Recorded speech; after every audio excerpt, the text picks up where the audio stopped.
4 июля в Бахчисарайском районе произошло наводнение. Из берегов вышли местные реки Бельбек и Коккось, затопив ближайшие села.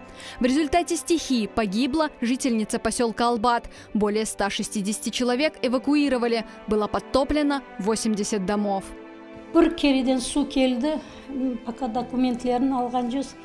Аверге çıkıp уже документlerini başının төпесінде алып кеттім. Аблес су.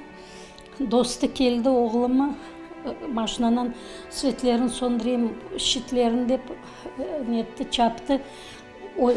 С улицы целая вода пошла, поток. Отсюда пошел поток. В общем, мы еле-еле ноги унесли отсюда. Вернувшись в свои дома, люди поняли, что остались ни с чем. Нажитое за многие годы имущество не подлежит восстановлению. Видите, в каком состоянии дом. Только сделали ремонт, только всю мебель вот кухонную купили новую, все новое. Только жить и жить нам было. А за один час какой-то все раскурочило, и вот не знаем теперь, что делать. Полы вот сняли, стены упали, мебель вся на полу, техника вся на полу. В общем, не знаем, как дальше быть. Вот, пенсионерка, больная, сама диабетом болею. Все утекло, все уплыло, все лекарства, ну, абсолютно все. Шифонер вместе с вещами вот сразу на мусорку. Мебель они даже берут, она вся ломается. Это холодильники валялись вот здесь. Мальчики вытащили, помыли, но не знаю, смогут его реанимировать. Пострадавшие от стихии местные жители уже несколько дней расчищают свои дома и дворы от мусора, грязи и завалов. Приходится выбрасывать мебель и технику. Не все жители Албата могут справиться с ущербом, нанесенным стихией. Бедный ребенок вот сделал ремонт, вот сейчас вот драит, чистит, а это восстановление не принадлежит, наверное. Вот уже какой с воскресенья мы приходим, бьемся, не знаю, везде вонь, везде грязь, везде мухи уже летят. Вещи, они, все хорошие вещи были, ничего не осталось у детей. Я не знаю, как дальше быть и что дальше делать. Здесь все сараи были.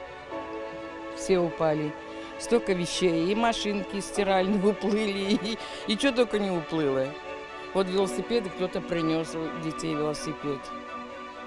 Вот все, посуда, масуда, вот всякие эти хазанар, вот в сараях были. Ничего не осталось. Многие подтопленные дома в поселке Албат нуждаются в капитальном ремонте. Однако 5 из них разрушены полностью. Фактически люди остались без крыши над головой.